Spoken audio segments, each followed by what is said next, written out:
Did you know inequality is rising because the top 20% of Europeans earn 5 times more than the bottom 20%? Let's use this resistance band to explain. We know that inequality is the result of faster income growth at the top and slower than average growth at the bottom. And it's been this slow growth of wages at the bottom that's been the main issue facing Europe since the financial crisis. Now, the impact has been felt the most in countries like Romania and Portugal, but it's also been felt in Italy and even Germany. So here's the lay of the land of wage inequality across Europe right now. Minimum wages are different for families across Europe. The Müllers live in countries where they earn 1,450 euros or more a month. The Potamianos earn between 650 to 900 euros. The Baditas earn 500 euros or less. Anne and Jody Newman make less than the men, and for them, gender pay gap is stark. Anne lives in Estonia, which has the highest gender pay gap, but Romania-based Jody's gap is the lowest. The Newman family, like most Europeans, work in the services sector, making high-end wages.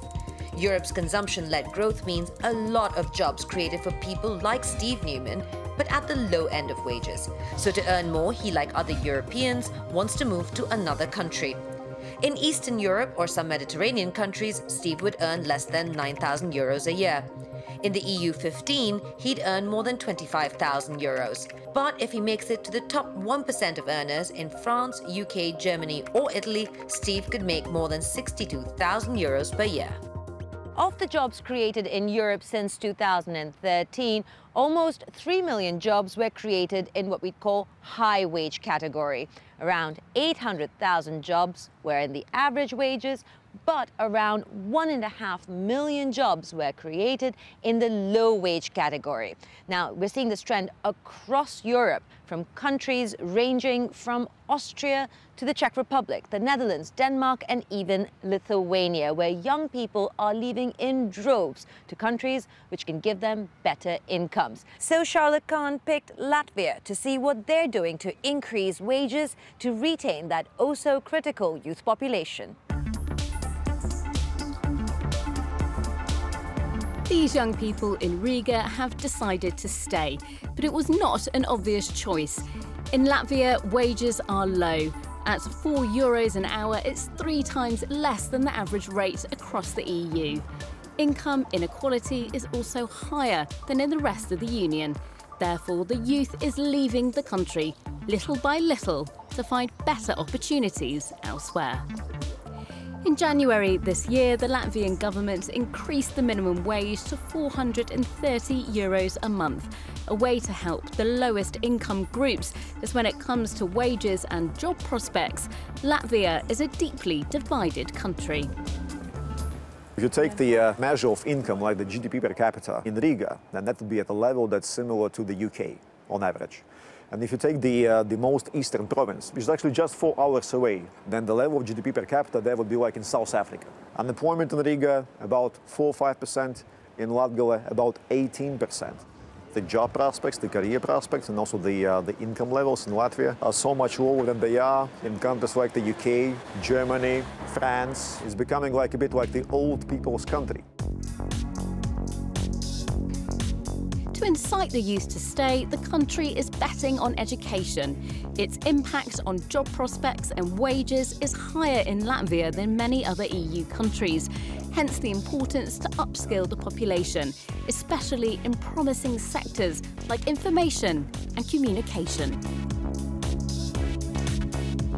It's a growing part of industry, and the government is investing because rules of the game, commercial rules, tax laws are quite competitive, more competitive than in our target markets. So we can really compete easier in a global market. The outlook for the ICT company like ours in Latvia is 100% positive. 100% positive. Higher wages, upskilling for better career prospects, and even a Ministry of Diaspora to stem the flow of youth leaving. Latvia is attempting to put in place lasting solutions to offer young people a better future and save its population from inexorable decline.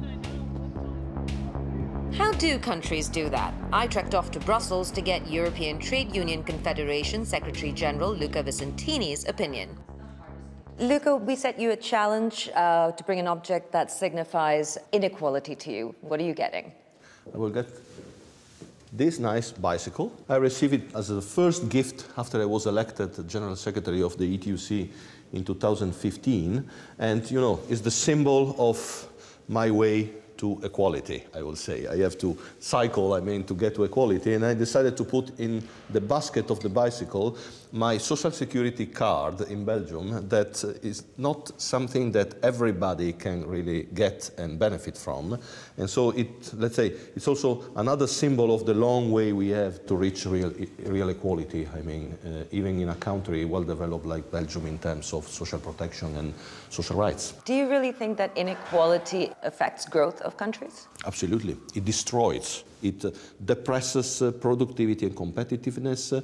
It doesn't make the labor market being efficient. Unfortunately, for public budgets, a lot of money has to be spent, to support precarious workers and people that cannot get a pension at the end of their career. They cannot get any unemployment benefits. They are in a poverty situation with their families, and so they have to be supported by public assistance. It takes out available resources for investment. And so, in the end, it's a vicious circle that destroys the growth potential of the economy. Do you think that's an issue that there seems to have been a weakening in collective bargaining across Europe? The problem is not that the unions are no more strong. The problem is that collective bargaining systems have been attacked during the austerity measures and the crisis, and the fact that collective bargaining institutions have been dismantled led to weak trade unions, but also to weak employers' associations. And when social partners are weak, it's very difficult, to manage the evolution in the economy in a way that you reduce inequalities. You would say that. You are the head of the unions in Europe. But when you compare it to the world, globalization puts wages under pressure just by its very nature. Well, if you look at the components of the costs for production and export, the wage component is very low, 5 to 15%. All the rest is investment, particularly in technology, innovation, digitalization, automation of the processes, but also quality of the production. These are really the elements that make a difference in terms of global competition. Export is half of the picture. The other half of the picture is internal consumption, internal demand. So if we increase wages in line with productivity, we boost export, but at the same time we also boost internal demand, and we make our economic growth model really sustainable in the long run. If social partners are part of the picture, they can be part of the solution. If we can get this alliance, we can regain trust in the European Union. Well, that will be interesting to see, Luca. Thank you so very much for your time. Thank you so much. And thank you for watching. That's goodbye from Brussels.